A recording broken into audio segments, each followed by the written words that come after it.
ఒక్కసారి ఊహించండి, మీరొక విమానంలో కూర్చున్నారు. రాత్రి ప్రయాణం, లైట్లు మసకబారుతున్నాయి. ఎయిర్ హోస్టెస్ స్మైల్ ఇస్తోంది. మీరు ఫోన్ ఆఫ్ చేసి కిటికీ బయట చూస్తున్నారు. ఒక్కసారిగా ఆ విమానం ప్రపంచం నుంచి మాయమైపోతే? అది కథ కాదు, అది నిజంగా జరిగింది. 2014 మార్చి 8 రాత్రి 12:41 మలేషియా ఎయిర్లైన్స్కి చెందిన బోయింగ్ 777 కౌలాలంపూర్ నుంచి బీజింగ్కు బయలుదేరింది. సాధారణ ప్రయాణం, సాధారణ ప్రయాణికులు, సాధారణ రాత్రి. అందులో చిన్నపిల్లలు, విద్యార్థులు, వ్యాపారులు, మొత్తం 239 మంది. కేవలం 40 నిమిషాల తర్వాత విమానం ప్రపంచం నుంచి అదృశ్యమైంది.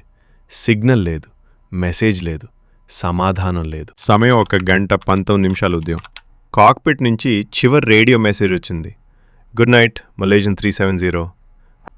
ఆ తర్వాత ట్రాన్స్పాండర్ ఆఫ్ అయింది. రాడార్ నుంచి విమానం మాయమైంది.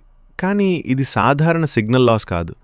సైనిక రాడార్ చెప్తోంది విమానం ఒక్కసారిగా దిశ మార్చింది. వియత్నాం వైపు కాకుండా తిరిగి మలేషియా వైపు. ఇది యాదృచ్ఛికం కాదు, ఇది నిర్ణయం. విమానం మలేషియా గగనతలం దాటి పెనాంగ్ దీవ్ పైగా ప్రయాణించింది. ఇది కేవలం టర్న్ కాదు, ఇది పూర్తిగా రూట్ మార్పు. ఆ తర్వాత విమానం పశ్చిమ దిశగా అండమాన్ సముద్రం వైపు ప్రయాణించింది. ఇక్కడ ఒక కీలక విషయం, విమానం కమ్యూనికేషన్ ఆఫ్ అయింది. కానీ శాటిలైట్ హ్యాండ్షేక్ సిగ్నల్స్ మాత్రం కొనసాగాయి. అంటే విమానం గంటల పాటు గాల్లోనే ఉంది. ఇది ప్రమాదం కాదు, ఇది ఎవరో కంట్రోల్ చేసిన ఫ్లైట్. శాటిలైట్ డేటా ప్రకారం విమానం ఇండియన్ ఓషన్ యొక్క అత్యంత నిర్జన ప్రాంతం దిశగా మళ్ళింది. అక్కడ రాడార్ లేదు, విమాన రాకపోకలు లేవు, మానవ జాడ లేదు.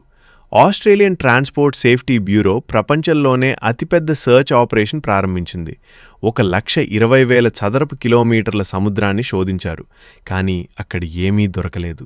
షాకింగ్ విషయం ఏమిటంటే కెప్టెన్ జహారీ అహ్మద్ షా 53 ఏళ్ల అనుభవజ్ఞుడు. అతని ఇంట్లో ఉన్న ఫ్లైట్ సిమ్యులేటర్లో ఇండియన్ ఓషన్ మార్గం రిహార్సల్ చేసిన ఫైల్స్ ఉన్నాయని రిపోర్ట్స్ వచ్చాయి.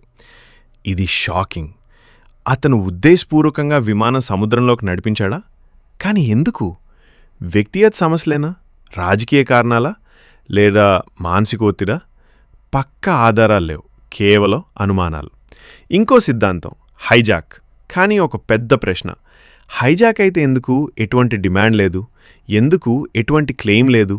ప్రపంచ చరిత్రలో ఇది అరుదైన విషయం.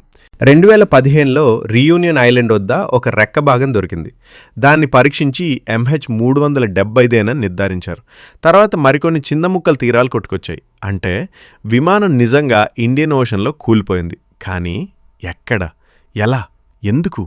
ఇప్పటికీ స్పష్టత లేదు. ఇప్పటి వరకు మీరు విన్నది నిజాలు, అనుమానాలు, ప్రశ్నలు. కానీ సమాధానం మాత్రం లేదు. మీరేమనుకుంటున్నారు? ఇది పైలట్ ప్లాన్ చేశాడా? హైజాక్ అయిందా? లేక ఇంకా మనకు తెలియని సత్యం ఉందా? కామెంట్లో మీ అభిప్రాయం చెప్పండి. ఎందుకంటే 239 మంది, ఒక విమానం, ఇప్పటికీ సమాధానం కోసం ఎదురుచూస్తున్న కథ.